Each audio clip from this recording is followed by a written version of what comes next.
Two cents.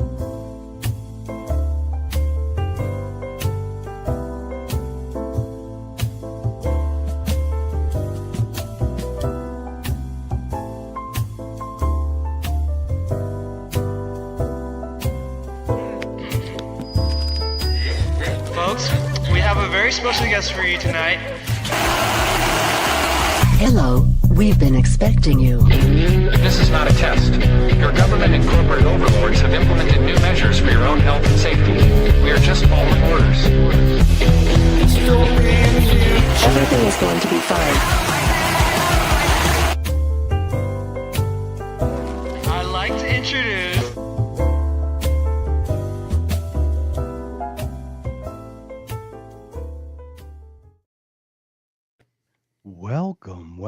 Welcome everyone to another If by Whiskey. I have Clint Russell. Sir, Let's how go. are you? Yeah, I'm let's good, do man. it. So thank you for joining. I just have a weird journey story for you because it just speaks to how this is a grind. Because I know you're leveling up this week, and I just can't wait. I've got thought. I already know. I just got ideas inside who this is. But Dude, it's a grind. first of all, so I think I first reached out to you in December of 2023. I had the honor. I don't know how Scott Horton said call right back to me in October, but he did. I talked to him 12 days after October 7th. What I was gushing just how someone's able to just offer, Oh yeah, just dude's you know what I mean? dude's an encyclopedia. So- This interview will not be nearly as impressive as a conversation with Scott Horton. I know a little about a lot. Scott knows a lot about a little, if that makes sense. He knows it all. So obviously you're running with Rec, president, vice president, kind of locked together there with Dave and everything. So I had the chance to speak with Rec in December, and I emailed you, and it was right as you were just about to take off. And I remember I have an email from you like in February of 2023 or 24, like, I'm really sorry, but I just got super busy, and you took off. Yeah. So I then went to Freedom Fest. I met you the first time I met you at Freedom Fest. You were with Luke. Doing your show, and you were looking for a cable, and I had a backpack of like 80 pounds of cables, and I'm sitting here fishing through stuff. So that was the first time. You saved our butts, man. I appreciate it.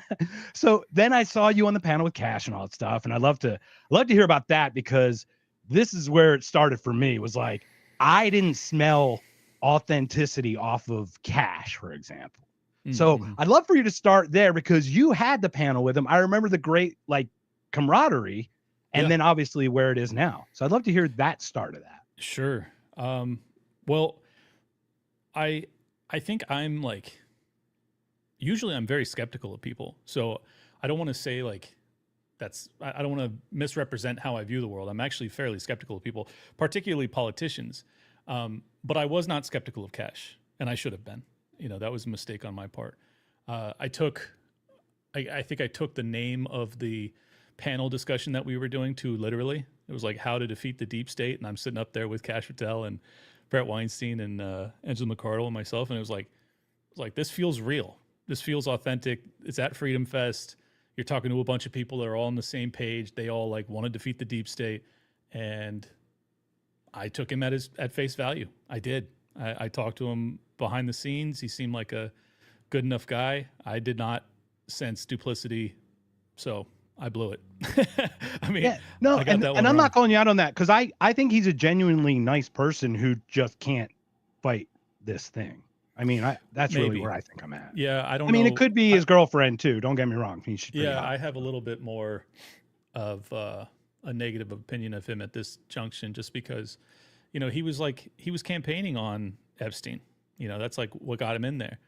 And then, I did an episode like This Man Is Lying, I think is the thumbnail if people want to check it out. And I broke down this was Cash Patel on Joe Rogan. This was Cash Patel a year prior. And this is, just juxtapose the two. And it's like, this dude's not the same dude. And I feel the same way about Dan Bongino. And I know a lot of people that know Dan and like him and think very highly of him. And I'm just mystified by their actions. And honestly, I feel like they saw a ghost. It looks as if they've been threatened. That was a hostage video, man. Clearly, yeah, exactly. That was clearly there's a no hostage there video. there with his eyes all wide, like he's standing in a sniper scope.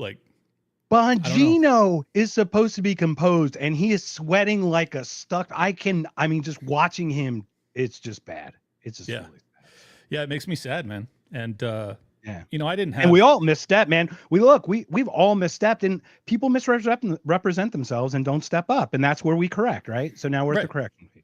Yeah, exactly. And you know, then there are other people that like I had little hope for, like a Tucker Carlson, who has gone on to be, in my opinion, a very heroic figure. So sometimes you just read these things wrong, or the incentives derail somebody that had a good heart, and then they just end up, you know, 180 degrees of where it looked like they were headed. So I'm constantly reassessing. You know, I thought Cash Patel and Dan Bongino were probably on our team to a certain extent. Now I don't feel that way. I thought Tucker Carlson was probably controlled op for a long time, and now I don't feel that way. Tucker's an enigma because I think he might have been, and then he broke, and they're like, well, we'll let the one guy be rogue because we need the one guy to make it look like it's real, kind of thing. You know what I mean? While everybody else, while the force. So yeah, it is an odd one. So hey, we got a couple people in the chat. Heyman Nature, Adam Heyman. I'm sure you met him a couple times and know him from LP and everything. The Bill Hicks joke, right? You ever see the thing about the assassination? They show the assassination from a different angle. Now you know, right? So yeah, I mean that's the energy that they gave off. I mean, especially there's no there. It's like, hey, dude, if the files have been destroyed, well, then go back and do the investigation again. Like, this is your fucking job. Do not give me, we looked at the files and there's just no there. It's like, well, you're at every UFC event. You're fucking flying the private FBI jet around to pick up your bullshit country girlfriend, country singing girlfriend. Like, fuck you, dude. You know, like I had real hope for you guys, and I take this shit personally. You know, I vouch for people from time to time. I didn't really vouch for Cash. I just said that like we had a good conversation, and I had some hope for him. You know, but when I do that, when I speak highly of you on my show to my audience, and then you go out and you do the opposite, I take that personally because I'm like this is the other thing. I'm one of the only people I know in this world that's like for real. Like almost everybody else is bought. Like almost everybody. And I like to think I'm for real because I still haven't monetized a penny of this, and I'm really in debt. So I'm okay with that. Just for the record, monetizing it doesn't make you bought. If you monetize, I know. That just means you're doing well. But no, it totally it means that you actually have a good message or one that can. Well, I mean, just getting an audience is much harder than just having a good message. I was screaming into the wilderness for years, so yeah. Well, I'm 5 years in. I'm 5.5 years in. Yeah, well, me too. Yeah. No, and that's the thing. Kudos to that. And look, this is another one like Trump. You and Dave, for example, I voted. I'm 51. Okay, I voted Bush 92. And Republicans all the way through. I voted Trump in 16 and 20. And something about like Cash thing smelled off about this. And you guys compelled me for the first, like, I mean, really to vote no. I didn't tell you to do it. I just said what I was going to do. Not compelled.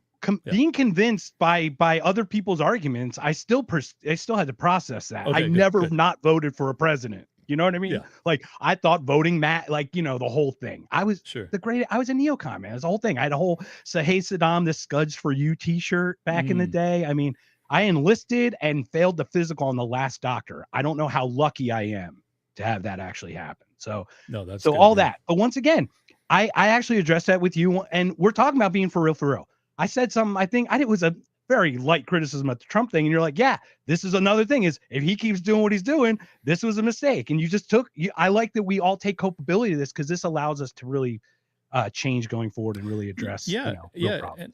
And I don't have my ego tied to reality, you know, like in the sense that if I think something's going to happen and I tell my audience that, and then it doesn't, I just acknowledge it right away. Like I'm not trying to defend a false prediction. Like I'm just interested in the truth.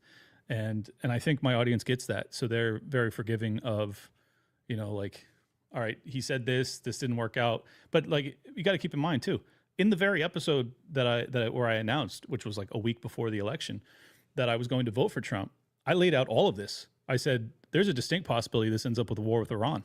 You know, I recognize that. But I also Yeah, recognize, absolutely. No, and once again, you were completely honest about it. yeah, and I also recognize, and I said in that episode, that there's a distinct possibility we end up in World War III if Kamala Harris wins, because I think that the proxy war in Ukraine could be escalated even more rapidly. And I said that's my She's biggest definitely concern. weak. I mean, she was weak, and she would be rolled over easily. At least Trump has an attitude, right? Like, let's be honest. Like, he's temperamental, but sometimes he's like, okay, stop pushing me around. She would just get steamrolled. That's what I think would have probably happened. Well, I mean, in fairness, I think to a large extent Trump has gotten steamrolled too. Yeah. But point being, I just thought that, peace was really what I was voting for, and I felt that Trump was sincere, about wanting to negotiate peace. I really, and I to a large extent, I do think that is in his nature. I think that's his instinct. Whereas Kamala Harris is like just purely an empty suit. Like they tell her, Right. we're going to bomb this, and she goes, cool. Or she doesn't say shit. They don't even ask her, And I feel like Trump is at least involved, and I think that his inclination is towards peace and negotiation and making a deal. Like those are all things that I like about him. The unfortunate reality is that he's also owned. He is owned by his donors. By the Adelsons. I mean, come on. And the Zionist, aspect of his donor class really runs shit for him. And, I knew that was likely going to be the case, but I didn't think it would be this obvious. I mean, it's unbelievable. You're doing anti-Semitism, hate speech laws, and bombing Iran, and just basically letting Netanyahu fucking piss in his face. I mean, it's unbelievable. I can say whatever I want here, I assume, right? Whatever the fuck you want, Clint. All right, cool. Yeah. So it's been worse than I imagined. I'll just say it like that. It's also, he did deliver on some things. So I don't want to make it. I'm not like I don't feel like I have Trump derangement syndrome. Like a lot of libertarians do. I just think that he's been a failure to a large extent in his second term. And here it is, just like the neocons. It's like I chose them to be my girlfriend, and they cheated on me. They stole from me. They broke my heart. They took everything from me. Why would I have any liking of them after they did that to me? Someone I wouldn't choose as a girlfriend, like a Nick Fuentes, for example. Let's just use Nick. He might not be my girlfriend, but I have no ill will because I would never want him to be my girlfriend. So I didn't get my heart broken by that guy. What's that? Are you gay? Why are we talking about dating Nick Fuentes? No, I'm just saying, like, I'm talking about the ideology, right? Like, of that. So to that extent, so Clint, so we get to, I do have to share this. Once again, it's me being real. You and Josie did a Spaces, I think, New Year's of 2023. And I was a retard who typed in at the last minute, sound like a total idiot. That was me, by the way. Oh, I just want to be clear.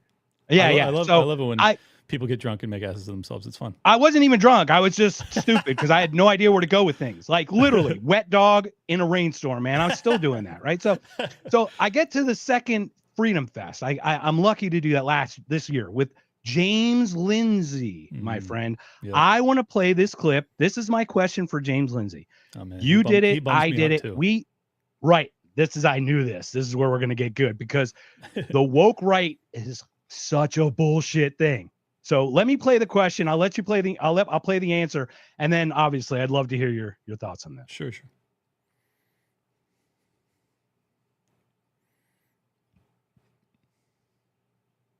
Give me just 1 second.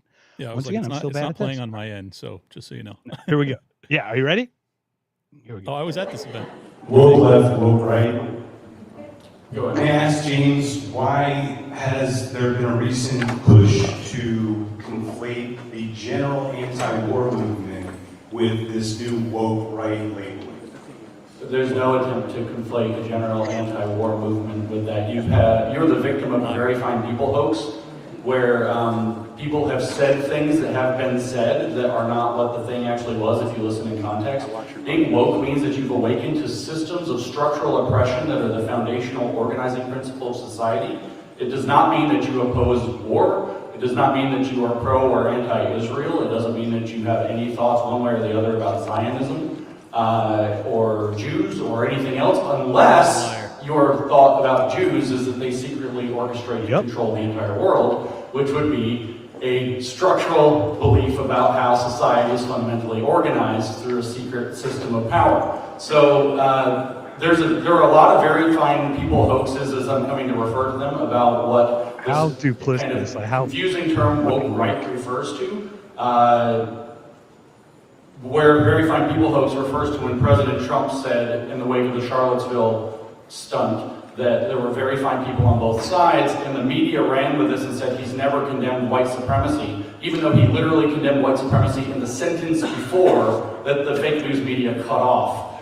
If you actually watch the whole clip. So I'm sorry to hear that you're the victim of a Very Fine People hoax, but if you believe there is a structural organizing principle to society that is oppressor versus oppressed, and that is the fundamental way that everything works, then you might be woke. And if not, you're probably not, and you're just making arguments based on your principles. Yeah, look, James Lindsay was just in Israel. He was just taking photos of Gaza, the destruction, and tweeting them out gleefully, saying, "Don't start wars, kids." He's a sick fuck, and I like James. Yep. I had him on my show. I talked to him multiple times. I've met him in person multiple times. We've always been congenial. We've always had good conversations. I think he's a smart guy. I also think that too smart.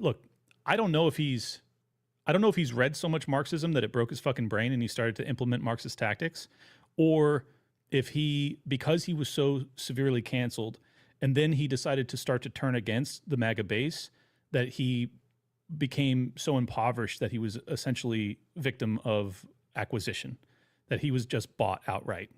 Because this is what I was talking about earlier. And I'm not alleging that he was, because I don't know. I want to be very clear about that. Once again, this is an open, free-form conversation. This is not about adopting any ideas. We're just sharing thoughts. Yeah, so, yeah. I'm not making any allegations. I'm just saying. Nope.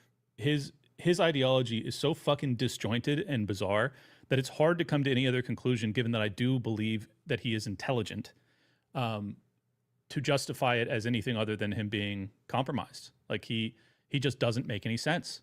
Like, or he's crazy. I really don't know which. And I'm sure I don't think he was socialized properly as a child, because he's Well, very smart.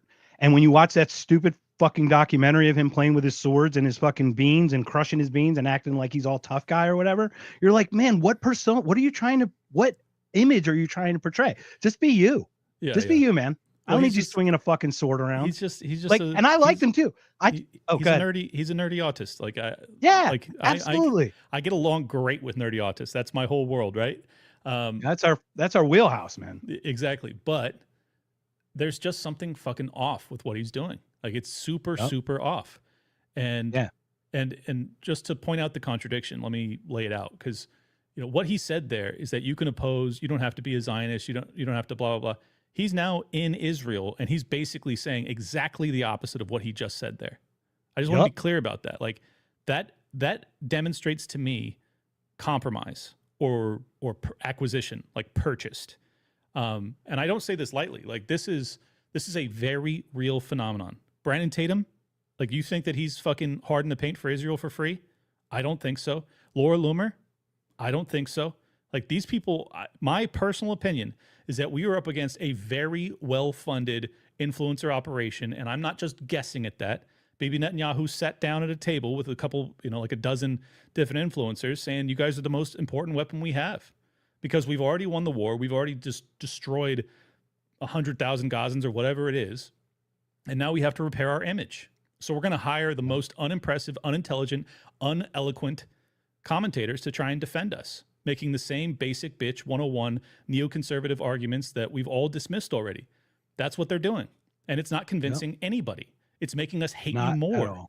And honestly, the way I see it is that I think that we are winning this fight so decisively that these people are expending what remains of their reputational political capital for a paycheck, and they are going to be forevermore looked down on as just pure propagandists, just mouthpieces for a foreign nation, and they deserve everything they get as a consequence of that. Sorry for the rant, but that's how I feel. No, this is rant worthy, and it's like a yes and here, right? Seeing the Ben Shapiros and the Jordan Petersons fight the tyranny for all that time, and you jumping on their back and holding them up and being their shield and helping them shield you and feeling together. And then well, I need guidelines, Joe. Maybe guidelines are a thing. And you're just like, dude, what the fuck happened to you in 2 seconds? Like, come on, man. I Yeah. know you work for Daily Wire, but come on. Like, this Yeah. is so silly. And Well, watching there's- that's how you know character. Because look, call it good or bad. Do you, Dave? You said like we're gonna vote Trump and chips fall where they may. You took the you took the lumps when you choose it, but you also eloquated why and how and your Right. your thought process throughout. So like you're transparent. We'll take Yeah, that. I'll take exactly. that any day, right? Well, yeah, Yeah. and that's the funny part about it is like Dave and I both get a lot of shit for every failing that Trump has, and it's like, but we told you, like we told you that that was likely. But we still, I think Dave and I both feel like it was still the better of the options. Clint, how much is this an Israel thing, and how much a BB thing? After all, if the war ends, he might be jailed. I personally don't think this is a BB thing.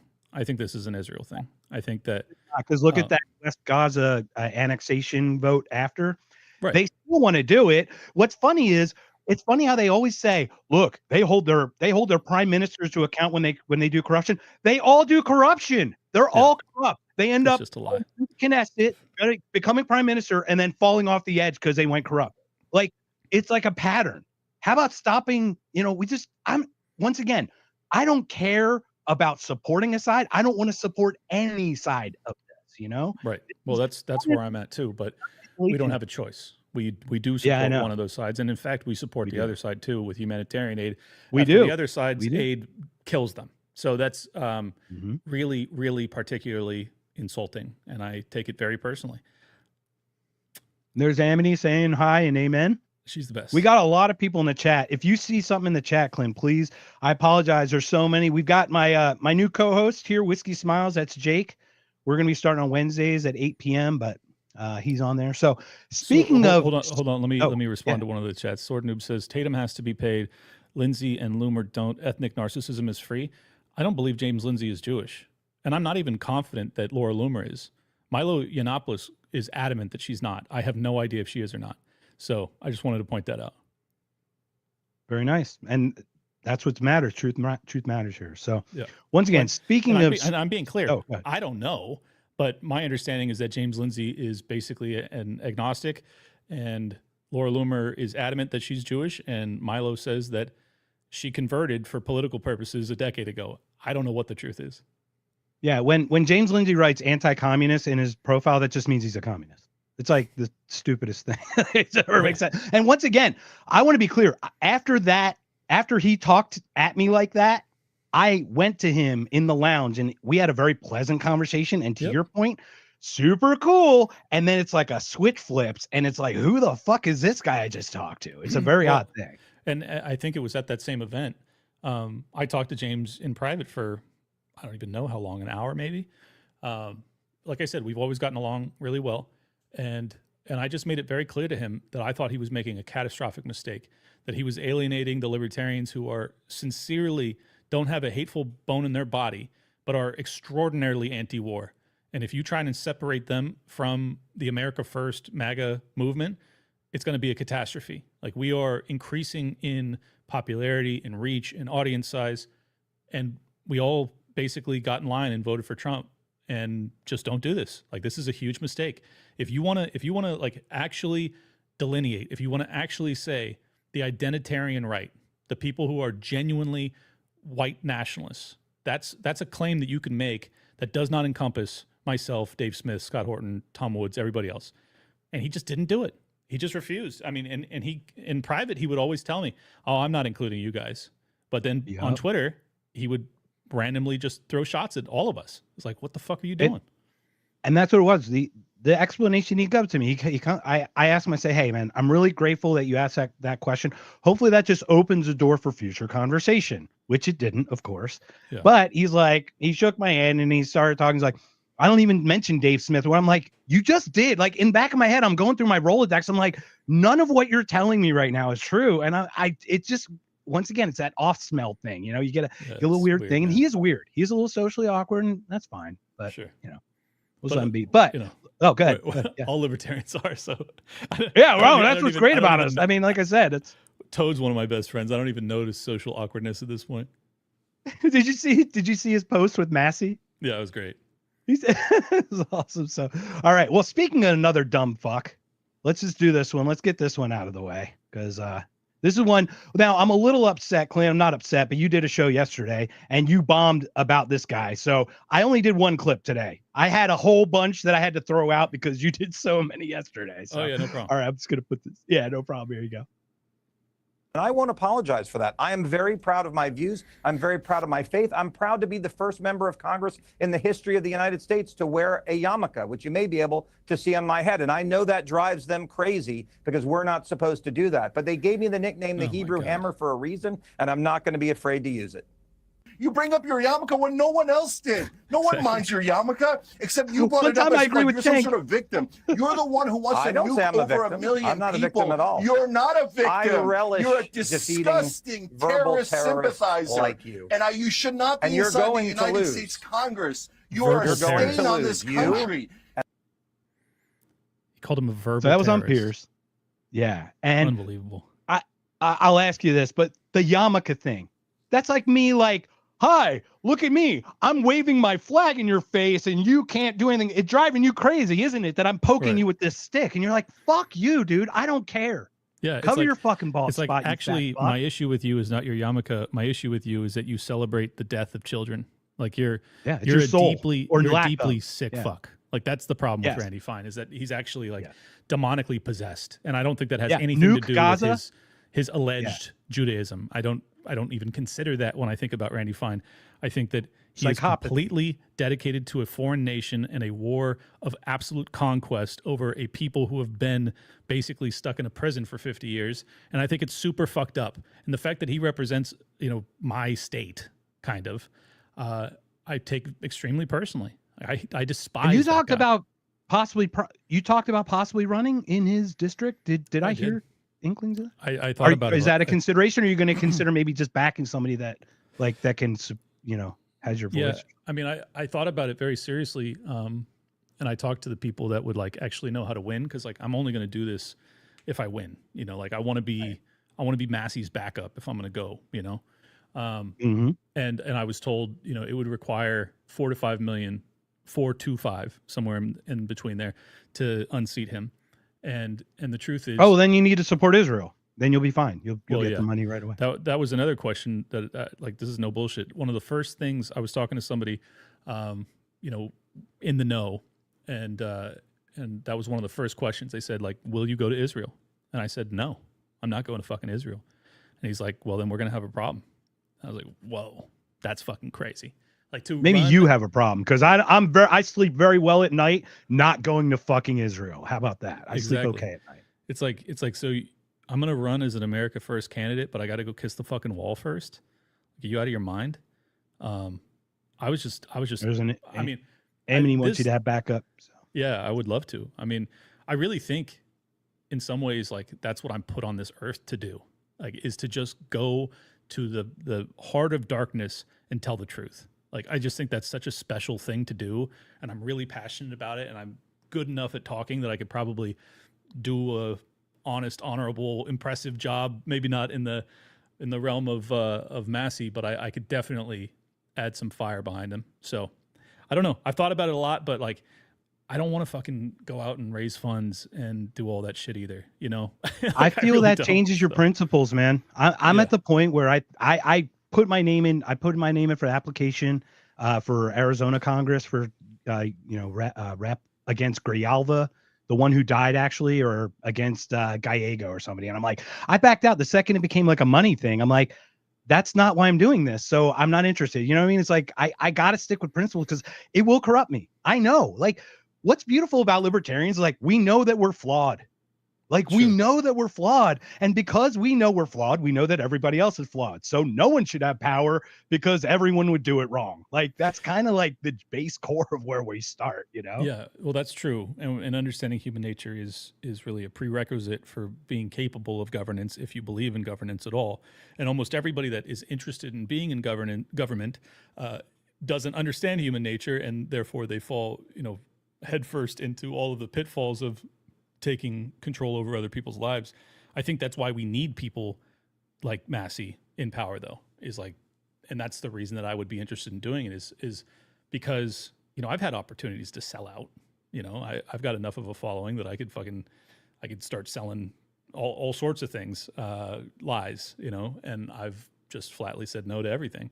So I'm already aware of my character, you know, like I already understand it, and I've already made millions of dollars in my prior career, and I'm not money driven. Like I am genuinely driven by the truth and freedom. And so like when I think to myself of like who should be in power, I'm like, I wish someone like me would run. I just wish it didn't have to be me. You know, like I want someone else to do it, which is why I wanted Dave to run so bad, because he's another guy that I know is for real, or Scott for that matter. So I don't know. It's something I've considered, but I really don't want to do it. That's the truth. Well, that's a funny thing. You were at the panel with Brett Weinstein and Angela again. By the way, I was the one who love sent you Brett. that recording. I recorded that one, right? Because I was talking so much shit about James and the broader IDW. I just want to say really quick, love Brett Weinstein. He's so awesome. That's what we're on. Heyman and I've been chasing Brett. I dropped all my business cards just trying to chase him like a wet puppy dog. I got so many thoughts that I could speak with him about evolution and other things. Same thing. So you're on that panel with him, and that's the thing. Libertarians understand the power. We don't want to take it, so we're like always afraid. We're almost like hot potato with it, right? Yep. Kind of an interesting thing. I just want to get in there to go on the floor and just fucking rip people apart. You know, like that's what I 3 a.m. Just Yeah. like all day, like C-SPAN too. Like, do you just know all how- morning, just like till your horse. Look, I love Massey and I love Ron Paul, but there would be nothing like a Clint Russell rant on the fucking Congress floor. Like I would be tearing everyone apart, and it would be my own side too. Like that's the thing that they don't usually do. Well, we don't really have. awesome, come on, man. we have the truth, man. It's not a side, really, man. It's like Exactly. it's nuanced. Well, I would run as a Republican though. Like I just want to be clear. Oh about yeah, that. absolutely. Well, I you know have a lot to of libertarians shit on me for saying that, but like if I do this and I'm gonna ask for $4 million of people's hard-earned money to try and get me into office, and I'm gonna just do it to lose, because like you're not gonna win. So right. And for people who don't know that, Massey spoke about on the Tucker interview. The bipartisanship is built into the architecture, ladies and gentlemen. It is unstoppable the way they have it made. Okay, I'm not saying that's a good thing. It's a no, terrible thing, that's not. I'm just saying that's why. Right. If I'm going to take millions of dollars from people, promising that I'm going to try and change this country, I'm not going to do it and then lie to them. And I'm going to defeat the duopoly as a libertarian. Like it's not going to happen. I'm sorry. Well, losing would be a waste of their money, and you don't want to be a waste of their money. You want to be a good steward of their money. Exactly. Winning would be the only like for all of us, we do it to win. Well, and honestly, who gives a fuck what the label is? Once I get in there, you think I'm not going to be Ron Paul? Like, of course I'm going to be Ron Paul. So who cares what the label is? Darn right. Absolutely. And that's the point, is the voice and everything. So we're a half hour in. First of all, thank you again for joining. We've got about a half hour left. We got about an hour total time. Once again, thank you everyone in the chat. Thank you so much. Once again, Clint, if you see any questions in there, great. Here's the one where I want to go, because I've been doing is Sword Noob is so right.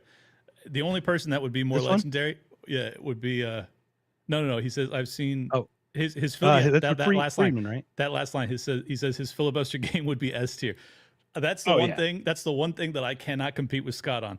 I can give you a rant for the ages, but I can't go for 8 hours, 9, 10 hours. Like 10 and a half. He's the ultimate filibuster machine. 10 and a half, 3.5 with Julian Dory. And that's a crazy thing, man. Okay, so this is where we talk about like building up, right? Trying to become something, right? I had Scott on October 19th of 2023. I have 148 YouTube subscribers, Clint. I am crushing it, okay? Next thing I know, what pops up in my feed? Scott Horton on Julian Dory. And I'm like, oh, Julian, I heard of this guy. I think I've seen one or two things. I look at his subscribers. It's 1.03 million. And I'm like, first of all, I'm like, shit, I'm a nobody. But secondly, kudos to Scott, man. Scott is awesome. Because like, Scott, he has worked so hard. I got to say, he's worked so hard to make this. He's earned every bit of what he's got. Oh, he has. But I'll tell you, the person who is the unsung hero in all this, and he's not unsung. A lot of people have, deified Dave. But I just want to emphasize, Dave Smith deserves it. Like he put Scott on. Yes. he has done more to get Scott's name into the ear of influential people and to convince them. I mean, if it's not for Dave Smith, I'm sorry, I love Scott, but Tucker Carlson probably isn't having him on. Candace Owens isn't having him on. So many people aren't having him on. And eventually, in my opinion, because Dave opened those doors, eventually Scott will be on Rogan too. So I love Scott, but Dave deserves a lot of credit for that. And because I'm skipping around here because Scott came up, so we might as well play a couple Scott clips. Okay, first of all, have you heard about the Scott Horton Academy? Right, he just opened that. Absolutely. Yeah. So Super I do have a 3-minute clip. I might play it at the end of the show just for everyone, like as a teaser, because I do have that queued up as well. But everyone jump on scotthortonacademy.org.com. You can Google it. You'll find it. I think it's .org, but I could be wrong. So this is Scott on Piers last week with funny guy, Poso, Harry Sisson. Oh, great. Good stuff. The left killed my friend. Okay, sure, Jack. Anyway, so that's another thing we'll talk about. But I'm going to play it. But this is Scott Horton. I think he's channeling our best Ron Paul at this moment. So let me pull I remember this rant. I just think it's sad how partisan politics makes everyone so stupid. We need to abolish the Federal Reserve System and institute a 100% gold standard. We need to bring all our troops home from the world. We need to repeal about 99% of the laws passed since 1900 to save this country. We got people crying about, X cartoons. And before we continue, shout out to Roman Garcia. Roman, you're going to be on the 24th or the 26th. We're not sure on the date, but Clint, Roman was my backup. He volunteered just in case Thomas Massey called you last minute to go on the podcast, or in case Dave called you and you had to reschedule. He was my backup. He's the one who did the intro, outro music. So I just want to give him a shout out as well. So thank you, Roman, for your backup. But what are your thoughts, man? That beautiful rant that Scott went on. Actually, I already covered that clip on my show like a month ago or a couple weeks ago. So I'm just going to say what pisses me off about that clip is that, particularly the line where he says about going back to the gold standard, Posobiec, he lips based. He goes, based. You're not that guy, Jack. Sorry. Yeah. You're just not. He wants to LARP as one of us, but then he is 100% committed to the halls of power. He wants access. He wants to be in the inner circle. He's Binder Gate guy. I saw the left murder Charlie Kirk, and I saw the left celebrate it. Been chanting it like a mantra for 6 weeks. He's just not for real. I'm sorry, and it pisses me off when you want to pretend like you're vibing with Scott Horton. Like Scott's for real. You're not. Yeah. Okay. So yeah, I just wanted to get that off my chest. once again, I was in AmFest 2024. I live in Phoenix, and AmFest was cool because I got media coverage for free. They didn't charge anything. They just gave me a badge. So Jesse, who just showed up, he says hello. I think you know him probably from LP or LNC stuff, but he also like went every with libertarian I've ever met. So yeah, it's true. It's literally every libertarian.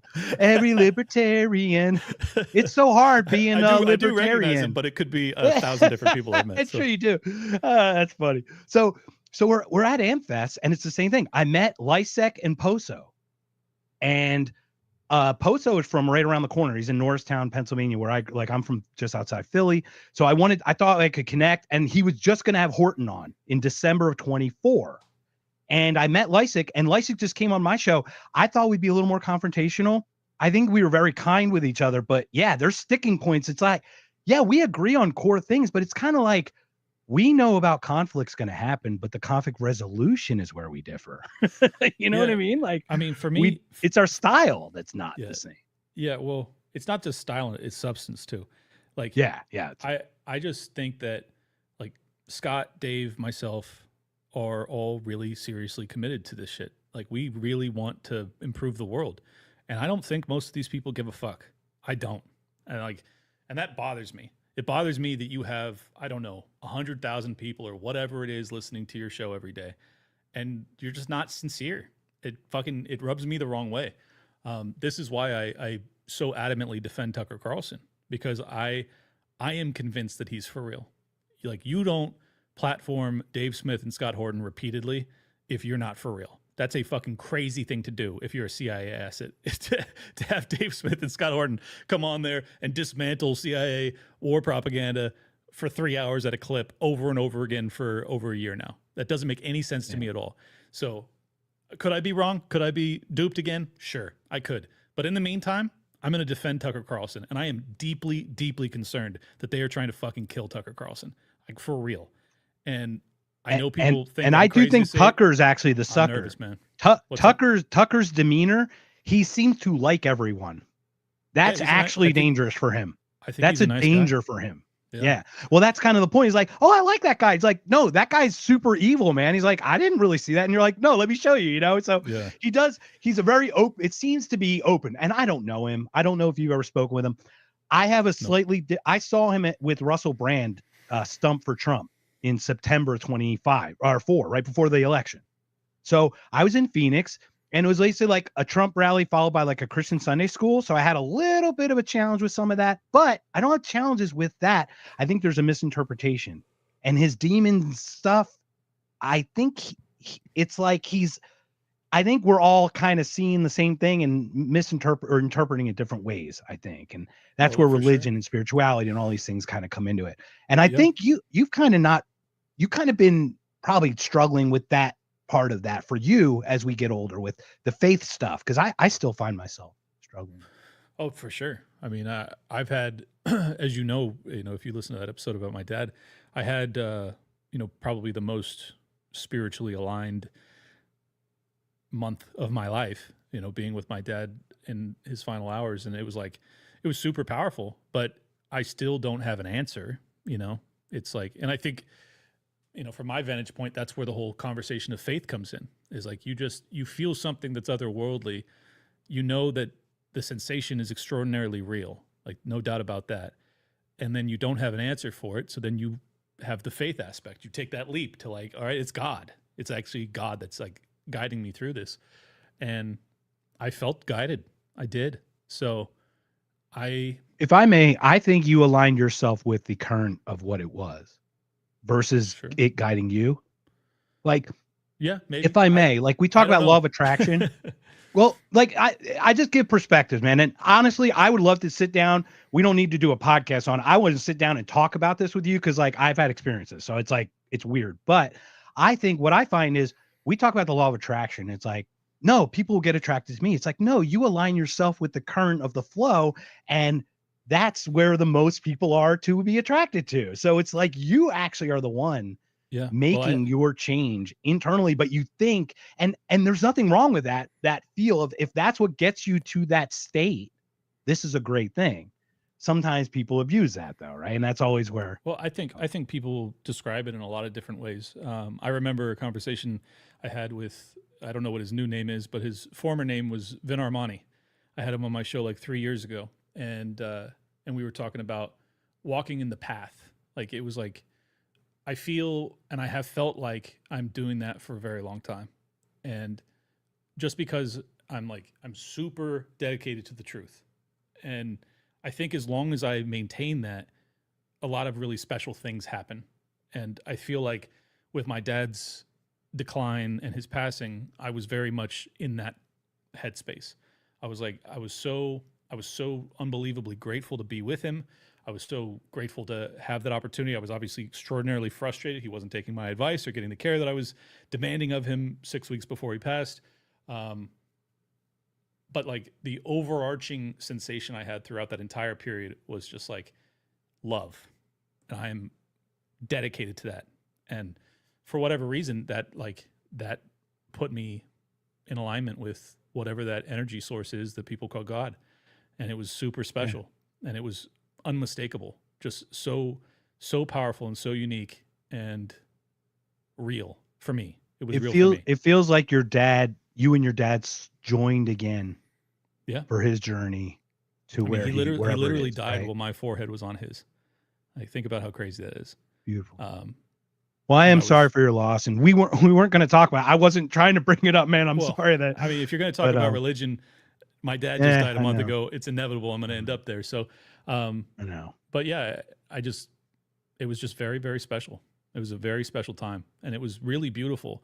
it's obviously extraordinarily sad, and I still pick up my phone at least once a day and like think about calling my dad. Like I just had an episode that did 105,000 views. I've never had a show do that much, especially a solo show. Like holy Congratulations. shit, right?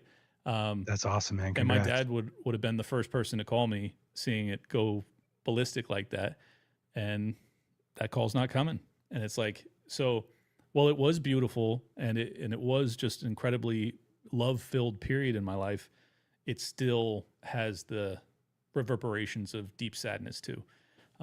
Yeah. So I'm just trying to fill A solemnness, probably, right? Like Yeah, there's a of solemnness course. to it and everything. Yeah, for sure. And with time, of course, and it is, and you're gonna find yourself through your own journey. I'm not putting up your note, Amity, because that's not what I think, but you're welcome to think that, and you're welcome to convince Clint. But we're totally good. Josie's But- already lobbying hard. So. Yeah. Oh, Clint, I'll share my story. Trust me. I can trust me. I can convince you some other things. Anyway, a couple hits to the head do a lot of things to open up the brain. Let me just put it that way. So once I just got to bring up this guy. This is Jake. Jake's got this. He would love to have a talk with you about religion on our show. So we'll have that in the future sometime, maybe. So we'll schedule it down the road anyway. Yeah, exactly. Give me some time to recharge the batteries. I haven't been doing many guest spots because I've been much more dedicated to my own craft. I mean, especially after the fallout with Tower Gang guys, it was like, all right, I gotta like reorient and just really put myself into production and understand, because I was just like fucking winging it for years. I really wasn't trying the way I should have. I was trying to get big guests, and I was trying to grow That my pisses me social off media even more, profile. man. Screw you. But well, no, I was doing important things, but I'm just saying I'm I kidding, was not man. focused on improving the actual product of the show. And then Right. And then once I had more free time, because I wasn't doing any show with any of the guys, I was like, all right, let's go to work. You know, like let's actually, what works for people. And at this point, and I know this is going to sound egotistical or braggadocious, but I honestly believe I'm putting out some of the best content in our sphere. Like, not because of what I have to say per se, even though I agree with it. 'cause You're it's me. channeling, by the way. I don't think you notice, but you channel people. You channel when you're on doing your Well, thing. I'm gonna let you explain that to me, but I just want to finish the point that I was making, is that like the quality of the shows I've been putting out lately are fucking awesome. You know, like nobody is actually going into post-production and doing all the shit that I'm doing to try and make it flow nicely and keep it succinct and keep people's attention. And by the way, none of it's scripted. It's all just me talking. But in terms of the editing process, to get that to be a cohesive narrative and a story that I'm telling, to try and take people who are not us, listen to it, and have them convinced at the end of it that our craziness is actually reality. Like, that's what I'm doing. And I think that's something I've never seen anybody in our world do. I'm sure there's other people that have, but I just haven't seen it. Yeah. No, I totally agree. And mine's slightly different. I go deep and wide, and I go right to the heart and humanize everyone. So it's like I'm just immensely curious. I had a 3-hour conversation with Taj Jackson, Michael Jackson's oldest nephew, about the allegations. And it's like Interesting. that was August of 2020. And that was like one of the first things where I saw the manipulation. Because I watched Leaving Neverland and I couldn't perform with my girlfriend. I was disgusted. And then some woman was on like Twitter, on X, and she's like, hey, have you seen this other thing? And it was like a contrary to the Leaving Neverland. And then you see the facts, and then you talk to the real people, and you dig down the rabbit hole, and you go deeper and deeper. And it's literally the same cutout for every story. You are being lied to. Every story. You just take the Michael Jackson blueprint, you lay it over here, you lay it over there, you lay it over there, and it's the same way that they manipulate. Bro, it is unbelievable. And I'm not I was like, Michael Jackson is an adult I can't follow, because like as an adult you have choice. But as a child, he was a victim, right? So like, regardless of what it was, I still made peace. But like, to hear the way they attacked him, and we're seeing that happen with us, you know, obviously Tucker, not us, real people, like people actually in the target, you know, in the target areas of Crosshair. Yeah, well, I really think that that's what radicalized Candace and Kanye, is that they were getting the Michael Jackson treatment. And I want to be very clear. I have no idea if Michael Jackson's guilty or not. I have reason to suspect that he was not guilty, but I don't know. So I just want to be clear about that. Yep. But the way he I was also treated, I do too. Yeah, absolutely. yeah, but the way he was treated, the way Kanye's been treated, despite the fact that like he clearly has mental health issues, like he does, but he's also like an incredible genius of the highest level. And historically, like civilization or society would broadly accept the fact that genius comes with peculiarities. It comes with some oddities in your, you're going to have some wild ideas and you're going to say some shit that people don't expect you to say. And like, we all just kind of accepted that. And then during the cancel culture environment, the woke environment, it was like, no, now we're going to actually destroy you for it. So we're going to destroy the most creative, most productive, most genius elements of our civilization to try and defend the emotions of the weakest amongst us. Do you know how you destroy a civilization? You embrace the weak and you destroy the geniuses. That's fucking insanity. It's suicidal, literally. So that's the reason that I feel compelled to defend someone like Kanye West, and I love his music. Yeah. That was and yeah, that's the whole weird point. rant that I did not expect to go on, but I absolutely No, love not Kanye at all. West. I mean, and that's the thing. Candace Tucker, all this stuff is like, look, we obviously we don't have time to talk about Tyler not being on the roof and a rifle not being on the roof and not a single shot being fired from that roof. We can talk about it all day. We talk about it, from whatever angle and whatever it really was. But the truth is, somebody's lying. We just know they're lying. We don't need to know the truth to know that they are fucking lying to us. Right. Well, that's what upset me so much about Ashton Forbes shit talking. Yes. He goes, what he the? goes, I love Ashton. I did From MH370. I watched your. Yeah, go ahead, please. Yeah, Sorry. I loved him until he started to shit all over me for no reason. I was not attacking him whatsoever. But his claim was, oh, if you want to defeat any of these people, just ask them who killed Charlie. And it's like, dude, that doesn't defeat our questions. That's not a counter at all. That's like me saying, Ashton, tell me where MH370 is right now. Right now. Tell me where it is. Oh, you don't know? Well, then your entire thesis is bullshit. You fucking lying, fraudulent, conspiracy tard, woke right, racist, anti-Semite, blah, blah, blah. It's absurd. It's not how you look at things at all when you're doing an investigation. You just go, all we know is Charlie Kirk's dead. Some people don't believe that. I do. Definitively. He has absolutely been murdered right in front of our eyes. As far as who did it, I don't have a fucking clue. And I've investigated this, maybe not as much as Candace, but up there. I've investigated this a lot. And I'm like, I personally think that there is at least a 50% chance that Tyler Robinson did not do it. And if that's the case, well, then we need to dig. We need to ask serious questions. And the fact that this has been turned into something worthy of condemnation, that we want to make sure that the person who killed Charlie Kirk in front of us goes to prison forever, or the people, whoever the fuck did it, is now looked down on with disdain or something, makes me sick to my stomach. Like, it is a totally inverted world that, like, I'm trying to make sure we have the right guy, because a guy who I perceive as like kind of being a colleague of mine in this world, very high profile, but still a colleague nonetheless, is like, that's in pursuit of truth. That's in pursuit of justice. How could you possibly condemn us for that? It's so crazy to me.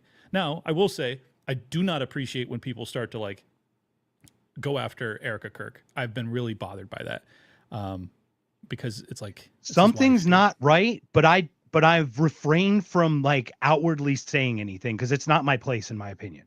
Yeah, something's and also I think it's right, and I don't know. I'm in mourning myself, so I understand people mourn differently. So differently, you 100%. So for you to like just assume, oh, she's smiling when she's on stage, she's happy he's dead or some fucking crazy shit like that.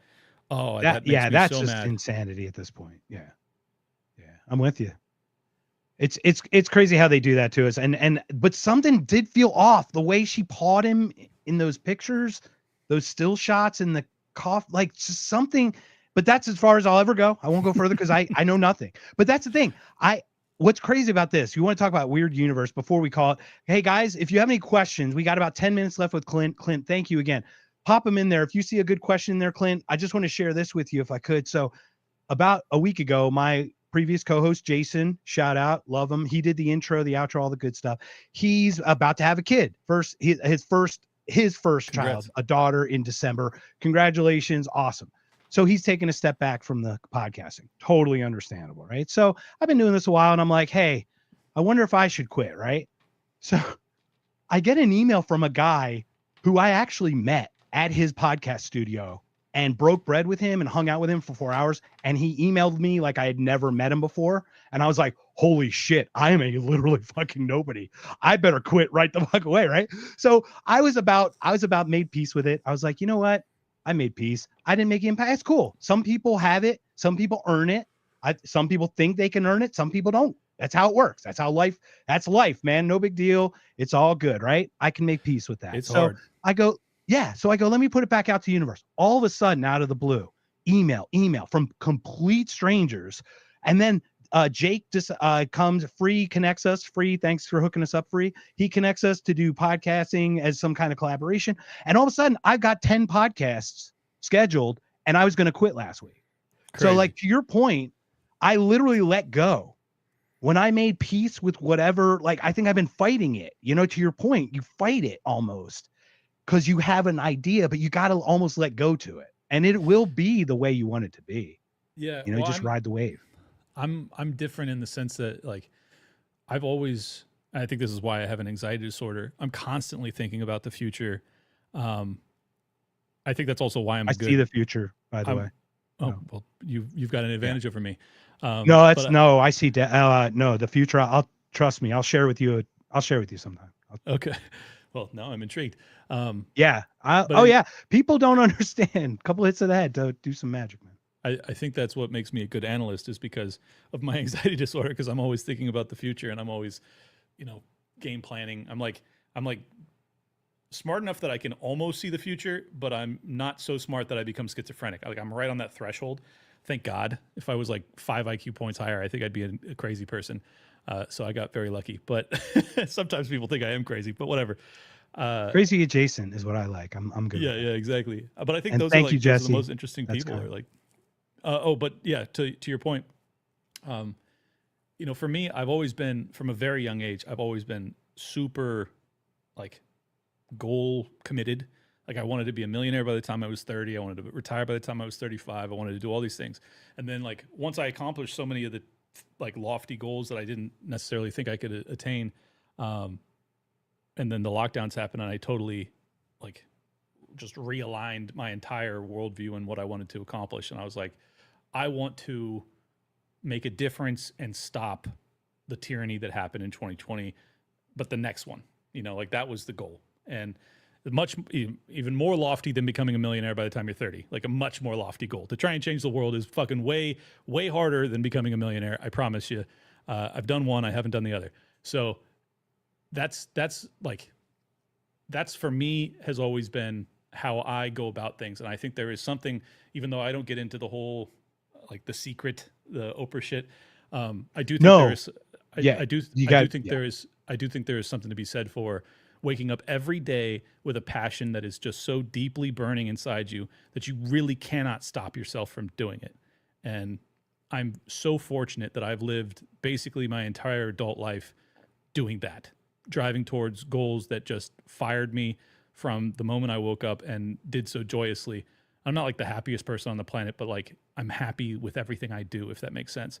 And I'm just so I admire that, man. I'm so grateful that I found those passions. And I try and, and especially before I was doing these shorter episodes, when I would have more time to just expound on ideas, I tried to really imbue that in my audience. Like, fucking go after your passions. Like, it's so much more gratifying and satisfying to live that way. But now, after saying all that, I do want to say there is also something to just letting the universe assist you in that. And that's the letting go side of it. Like, I'm not of the belief that, like, you're just going to sit on your couch and achieve your goals. No, shit does not hand it to you. There's opportunities that show themselves, and you take advantage of them or not. That's how life works, right? Exactly. But if you're not moving, those opportunities are probably not going to happen. So it's a little bit of both. Beautiful. Well, let's leave it at that, man. So, Clint, thank you again. Please share all your stuff. Once again, I'm beyond grateful. I know we're going to talk more, because I'll share with you an hour podcast that I have about my woo-woo weirdness. Sure. So you can just listen to it in the background. You'll be like, what the fuck? If you can see the future, I don't know why you're trying to podcast. You should be fucking betting on sports and stuff. The first vision I had was the shooting of Clement to Pinckney in South Carolina by Dylan Roof. Oh, interesting. Yeah, so I see death, and I try not to go there, dude. I'm not kidding. It's like I don't want to start there. Let me share that podcast with you if you're intrigued. I'd love to talk about it because like I don't get to talk about this with many people, but it's like such a big part of why I'm actually doing this. There's a reason my other podcast was called Knocked Conscious, because I literally had a thing. So That's hopefully I interesting, can man. paint intrigue for that. But Clint, share all your stuff, I man. think that's Thank you better again. suited for Tucker than it is for me. And that's the thing. I do want to talk with him about that because right. Yeah. But no, I'm talking about in general. Because remember, you have questions. You're questioning it too. I'm questioning it too because I don't even understand it. Like I've had experience that I'm like, this is bullshit. No way. Yeah, no, No that's fucking wild. way did this happen. So it's crazy. So Oh, once look, again, look, please share your stuff. I just want to be clear. Just because I'm laughing doesn't mean I'm dismissing it. I just had a whole bunch of spiritual shit that happened between my dad and I when he passed. That I had someone told me, I'd been like, yeah, you're just going through mourning. It's trauma. Like, shut up. You know, like that's my agnostic / atheist worldview from when I was younger. So I'm not saying it's outside of the realm of possibility. It's just never happened to me. So Not Liberty at all. Lockdown What is I the would- show. Okay, good. Yeah, I was just thinking about your dad. The thing about the soul thing. Well, the thing about it is with your dad is like when you feel comfortable to talk about it, I love to hear those things because there's still experiences, whether you know what I mean, you still experience them. It doesn't diminish the experience, you know. Yeah. So. Well, I mean, Anyway. anyways, yeah, that if people want to hear about what happened with my dad and I, the least popular episode I did over the past month was that. And it was literally 4 hours after my dad passed. And it was the most, I mean, just deeply revealing episode I've ever put out about myself. And I'm grateful that I did, because those that had the cojones to watch it and just go through all the tears with me, I've never had it, despite even the Fuentes episode, like all of the episodes I've ever put out that did much bigger numbers, I have never had the response that episode got. I like miles of emails and pages written by people of their own loss and their own suffering and love and joy, and it was just a deluge of beauty. So anyways, if people want to hear more about the stuff with my dad, they can check that episode out. It was 4 hours after he died, and I don't think I could do it again if I tried. I mean, it's a wild emotional explosion. It's raw, and the beauty is the support that you get from being vulnerable and showing yourself like that. So thank you for being vulnerable, because showing that lets other people do it too, right? That's really how we connect. Yeah. The true trust is when I give up something, when I show my soft white underbelly and you don't stab it. That's when trust is built, right? So yeah, for sure. So and I think once it shows again, our humanity. put all your stuff out. It connects us to one another in a way that it breaks through skin color or religion or gender, any of that shit. And it's like, this is who we really are at the end of the day, which is another reason I take it so personally when I get called, even though I basically have become immune to it, but being called an anti-Semite or a racist or hateful or anything like that, it's just like, I'm none of those things. Like, you don't understand me. like I just want my country to be put first, you fucking piece of shit. Anyways, Liberty Lockdown at Liberty Lockpod on X. If you want to support my work, subscribe there. I'll follow you back. That's it, dude. Thank you for having me. Cool. Thank you so much. I'm going to hit the outro, everybody, but please stick on so I can just close everything up with you, sir, if you're okay with that. Sure. Everyone, please join us. If by Whiskey, Liberty Lockpod, go there. Liberty Lockdown. It is awesome. Check out all of them. I'll watch Candace, check out Tucker. Look, you don't have to agree with these people. You need to listen to it. Because guess what? I listen to fucking Joe Scarborough, for fuck's sake. So, I got to listen to this shit too. So if you don't agree, that's when you should especially listen to it. So thank you again, Clint. Thank you again, everyone. If by Whiskey, we got Jake coming up. Jake coming up on the 19th. We're going to figure that out. But I've got all this other stuff. So free next Monday. You're coming on the show at 7 p.m. Eastern. And we got one quick note before we end it. If you are passionate about this, it doesn't matter about the audience. If you find joy in it, if you find that you're being satisfied by the work itself, I strongly believe that the success will come. So as long as you can maintain that passion, and if you can't, if you ever feel like, okay, I don't have the passion, all right, well then maybe this isn't for you. You have to have real sticking power to make it in this world. I've had incredible legs up, from Dave to Scott to Tom to all these people that have fucking lifted me up. And even with all that, it's still super fucking hard to get an audience, dude. It's like the hardest thing in the world because there's so many people doing this and there's so many options. And to convince tens of thousands of people that, yo, you need to listen to this guy. You need to dedicate 3 hours of your week to this random fucking former mortgage broker. It's like, it's brutal. It's brutally hard. So yeah, I'm just saying, it's tough. It's just super fucking hard, dude. Who's this guy? Who's Alabama John? Don't know. All right, Alabama John, reach out to me, man, or Clint. Actually, reach out to, and Clint. And that's the thing, Whoever man. he's talking to. I want to be clear. I know where I'm at. I know my station. I know this is like oh, you're famous. That must have been easy. No, all that. Pete Sampras doesn't win championships stepping on a court. He worked his fucking ass off every day, hitting that ball every day, repetitive. You got to keep going. You can't quit. And like I said, I asked for that message and they're not letting me go. And the only reason I'm continuing is because the opportunities are open. People want to have a talk. Now I'm going to do it. So we've got 10 more podcasts than I ever thought I was going to have, only because, like, to your point, we've all kind of let ourselves like align ourselves with whatever this is. There's a message out there. People are gravitating towards it. They're waking up. It's happening. That note, Clint. No, one final note. That is so true. I just want to make that very clear too. Like, a lot of my success is not that I'm really different, but that the world is. That, like, our message is resonating in a way that it has never resonated before, not in my lifetime. And I said that during 2020, and I meant it then. It's 10 times more in our favor now than it was in 2020. To talk about non-intervention, to talk about bringing our troops home, to talk about disconnecting our alliance with Israel. These are all things that 5 years ago you would have been fucking laughed out of the room, basically.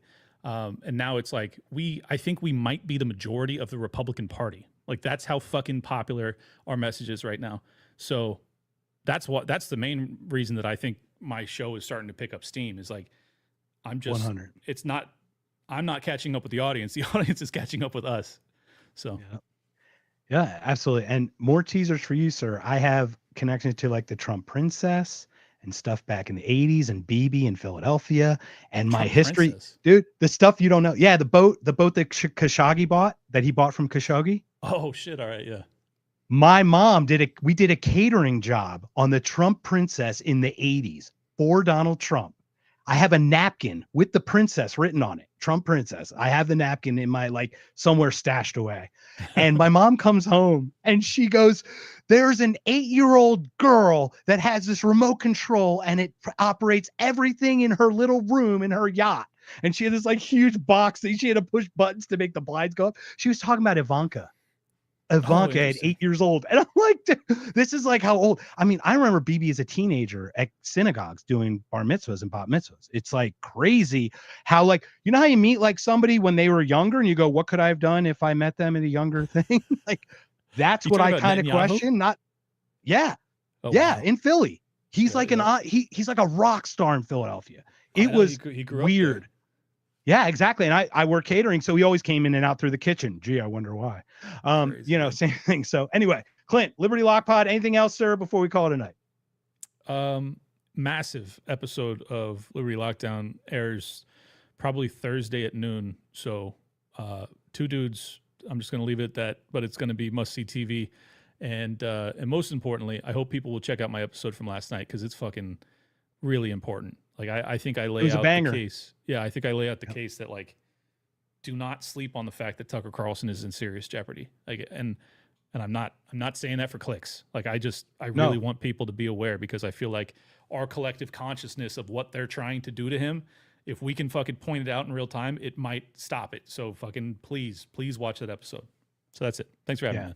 100%. Yeah, we'd had a very similar conversation as well, actually. So if you hadn't yours yesterday, so I'm glad I watched yours so that I wouldn't repeat exactly what we talked about. Everyone, please follow, subscribe, all the thing. Go to Liberty Lock Pod, Liberty Lockdown. It's awesome. Clint, thank you again, man. We'll talk again. And more I know I've already got subscribe to If by Whiskey. Fuck Liberty Lockdown. Subscribe to this show. give him hope so he keeps going.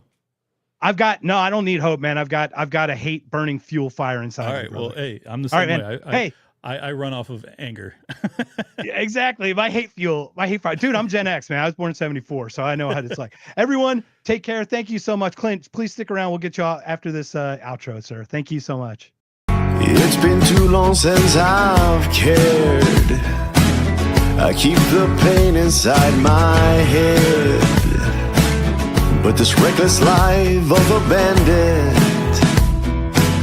will surely take me to my grave. I've got my